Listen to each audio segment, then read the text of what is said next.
receivers will be automatically activated by the signal to warn of the impending hazard. Tests of the signal and the receiver's performance are normally conducted by the National Weather Service each Wednesday between 11 a.m. and noon. If there is a threat of severe weather, the test will be postponed to the next available good weather day. Reception of this broadcast, and especially the warning alarm tone, will vary at any given location.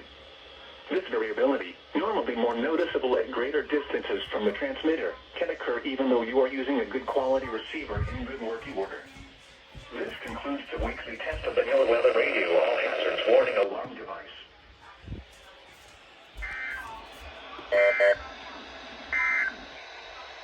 Elsewhere across the region at 11 a.m. in Greenville.